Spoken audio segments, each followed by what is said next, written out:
Sziasztok! Aki követi a csatornámat, az tudja, hogy fél éve vásároltam egy Onkyo rendszert. A rendszer 25 000 forintomba került, az állapota viseletes volt, de szerencsére mindenem működik, és alkatrészt sem kellett benne cserélni.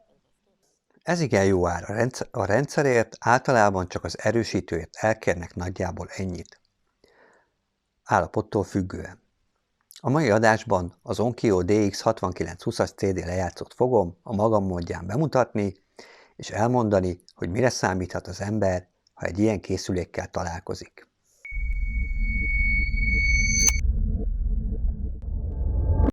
Külsőleg igen tetszetős darab, bár az általam megszokottól nagyobb méretű konstrukció. Ami kicsit csalóka, hiszen az ember azt gondolja, hogy hangban is többet fog kapni. A külső burkolata mindenhol kellően vastag fémből készült, az előlap alumínium borítása jól néz ki, és prémium megjelenítést biztosít a készüléknek.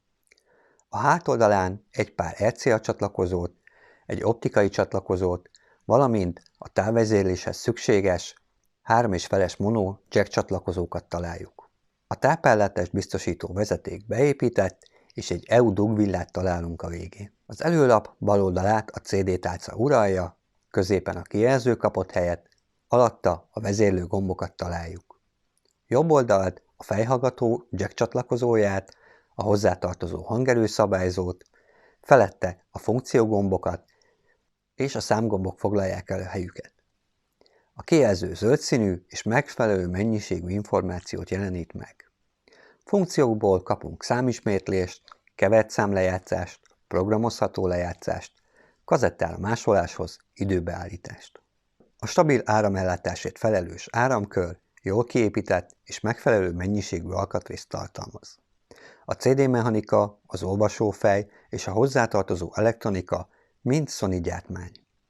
A vezérlésről az Onkyo chipje gondoskodik. A hibajavításért egy Sony chip felel, ezek a panel alján kaptak helyet. Az MPC 1-bites digitál-analóg konvertert a Seiko cég gyártotta, ami PWM működésű. Ezt támogatja egy Yamaha 18 bites 8-szoros túlmintavételezésű szűrő. Ez a rész próbál a nullákból és egyesekből értékelhető analóg jelet készíteni.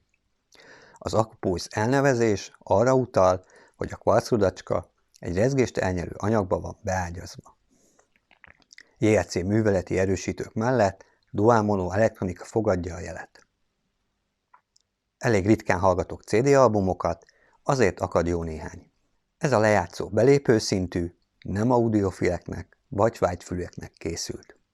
Ami a legfeltűnőbb volt, az az, hogy a meghallgatások során nem éreztem úgy, hogy ott kell ülnöm a hallgatási pozícióba. Én nyomottnak éreztem a hangját. Bármilyen albumot raktam be az Onkyo CD lejátszóba, az úgy szólalt meg, mintha finoman lenyomták volna a víz alá.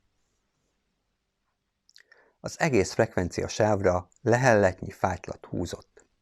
Ezt a magas hangoknál lehet tetten érni.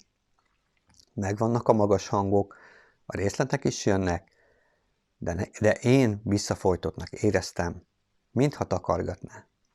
A középtartományt lefelé húzza a frekvenciasávon, az ide tartozó hangok nagy részében van egy kis szemcsézettség és lehelletnyi zavarodottság.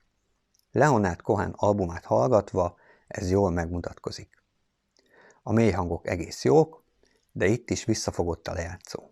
Nem kap elég teret, és nem olyan hangsúlyos, mint kellene. A Dire Straits Calling Elvis című számában ez érezhető.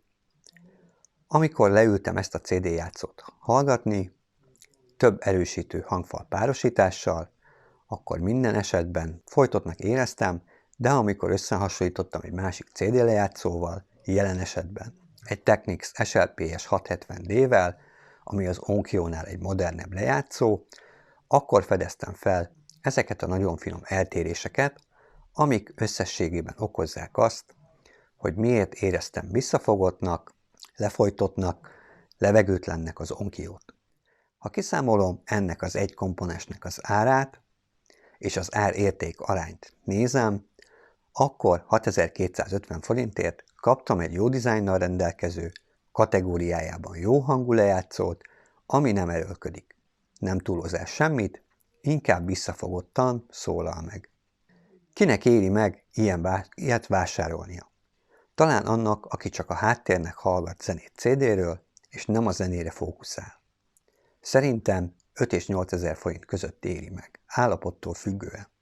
De a működését ellenőrizni kell, ha van rá lehetőség, mert több mint 30 éves készülékről van szó. A következő részben az Onkyo TA2830-as kazettás magnót fogom bemutatni. Köszönöm a figyelmeteket, tartsatok velem legközelebb is!